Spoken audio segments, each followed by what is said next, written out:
Okay, welcome back. Video number 3 for January 27th, 2020. Been a busy day today. We've got Izzy in the studio, and she is learning the basics for, I guess you would say, Boulevard of Broken Dreams by Green Day, or, the one main part of it. And then, you can also do Wonderwall based on this stuff too. But we're going to call it Boulevard of Broken Dreams. We're going to do two versions. We're going to do one with basic open chords, what we call the foundational first position chords, and we're going to do one where we do some derivatives of those chords that are still pretty easy, but they lend a little bit more of a modern sound to your guitar playing. I guess you would say it's kind of my own interpretation, but I think it sounds pretty cool. Anyway, buckle up, here we go. We're going to start, when we're doing the main body of this song, the verses, and I don't know the words of this, I'm not going to sing it, because I just don't know the words, I'm going to sound like an idiot. Okay, so, E minor, and we know how to, I'm going to assume that you know these chords. E minor, G, D, and the A major chord. Okay, I'm going to make them again real slow so you can look, in case you need to cheat and take a quick peek. Pause the video and go back over and over again if you need to. E minor, G, D, and A. Okay, so now another thing I want to make a little disclaimer here. This song is recorded in F sharp, so you'll want to take a capo. Yes, I've got my Hello Kitty capo here, and we're going to put that on fret 2 to give it that F sharp, that nice F sharp sound, just so you can see that when you're playing along with the recording, you want to be here.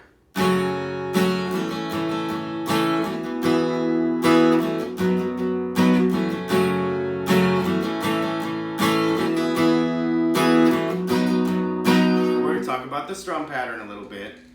I'll briefly touch on that, but the whole thing is you just want to practice going E minor, G. If you don't have a capo, this is what you're going to sound like.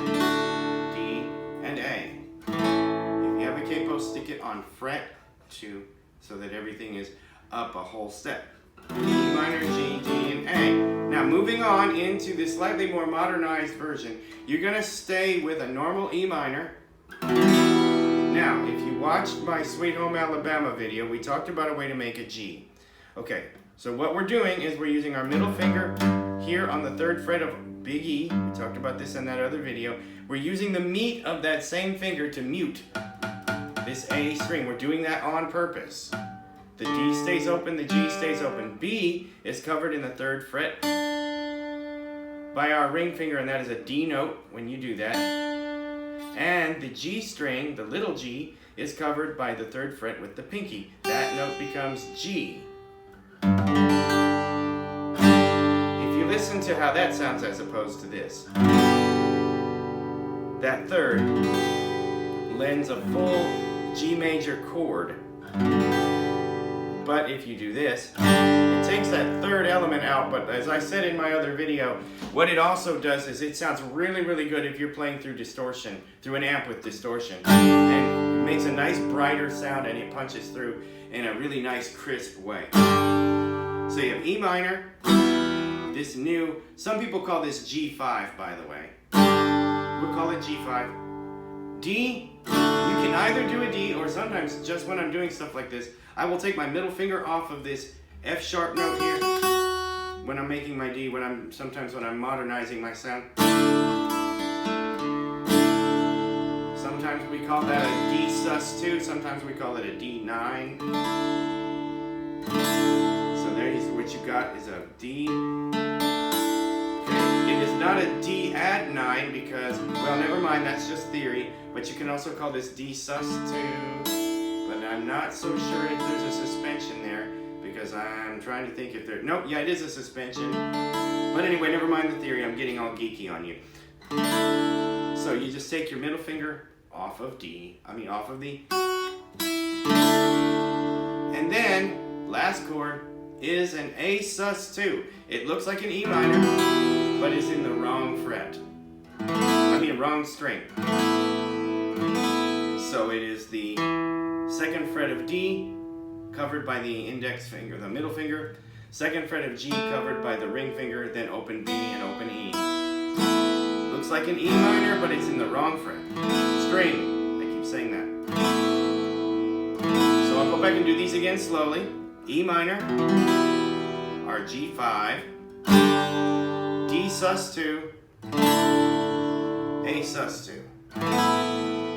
So I'm going to play these two side by side and let you hear them and hear the difference. You can decide which one you like or which one suits your interpretation best. These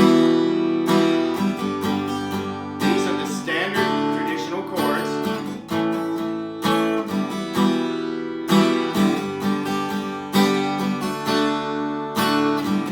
Now I'm going to switch to the modern derivatives, what I call G5.